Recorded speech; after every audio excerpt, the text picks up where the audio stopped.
Hello, അപ്പോൾ ഇന്നത്തെ എൻ്റെ ജോലി കാര്യങ്ങളൊക്കെ കഴിഞ്ഞു. അങ്ങനെ ഞാൻ സീസനെ കുളിപ്പിച്ച് റെഡിയാക്കി കിടത്താൻ വേണ്ടി കൊണ്ടുപോവാണ്. അങ്ങനെ ഞങ്ങൾ വൈകുന്നേരം ഉറക്കത്തിൽ നിന്ന് എണീച്ചതിന് ശേഷം നമ്മൾ കഞ്ഞി വാങ്ങിക്കാൻ വേണ്ടി പോയി. എപ്പോഴും നമ്മൾ നമ്മുടെ പള്ളിയിൽ നിന്ന് അന്ന് കഞ്ഞി വാങ്ങിക്കാറ് നോമ്പ് കഞ്ഞി. ഇന്ന് ഞങ്ങൾ തൊട്ടടുത്തുള്ള ഒരു പള്ളിയിൽ പോയിട്ടാണ് നോമ്പിൻ്റെ കഞ്ഞി വാങ്ങിച്ചത്.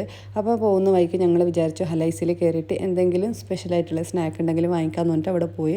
അവിടെ കുറച്ച് വെറൈറ്റി ആയിട്ടുള്ള സ്നാക്കൊക്കെ ഉണ്ടായിരുന്നു. അങ്ങനെ ഞങ്ങൾ ഒരു ചിക്കൻ പാറ്റി എന്ന് പറയുന്നൊരു സംഭവമായിരുന്നു, അത് വാങ്ങിച്ചു. അങ്ങനെ അത് വാങ്ങിച്ചിട്ട് നോമ്പൊക്കെ തുറന്നതിന് ശേഷം ഞങ്ങൾ പുറത്ത് പോയി.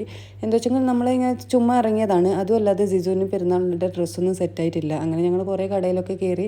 അങ്ങനെ നമുക്കൊന്നും മനസ്സിന് ഇഷ്ടപ്പെട്ടത് ഒന്നും കിട്ടിയിട്ടില്ല. 2-3 കടയിൽ കയറി. മുല്ലക്കലും പോയിട്ട് കുറച്ച് കടയിലൊക്കെ ഞങ്ങൾ നോക്കി. ഒന്നും അത്ര സെറ്റായിട്ടില്ല. പിന്നെ ഫൈനലി നമ്മൾ ഇത് ഫസ്റ്റ് ക്രൈയിൽ പോയിട്ട് അവനൊരു ഷർട്ട് എടുത്തു. പാൻറ്റ് ഇനിയും സെറ്റായിട്ടില്ല. അങ്ങനെ ഞങ്ങൾ പോകുന്ന വഴിക്ക് വീട്ടിൻ്റെ അടുത്തുള്ളൊരു കടയിൽ നിന്ന് ജ്യൂസ് കുടിച്ചിട്ട് ഞങ്ങൾ പിന്നെ വീട്ടിലോട്ട് പോയി. അപ്പോൾ ഓക്കെ, ബൈ.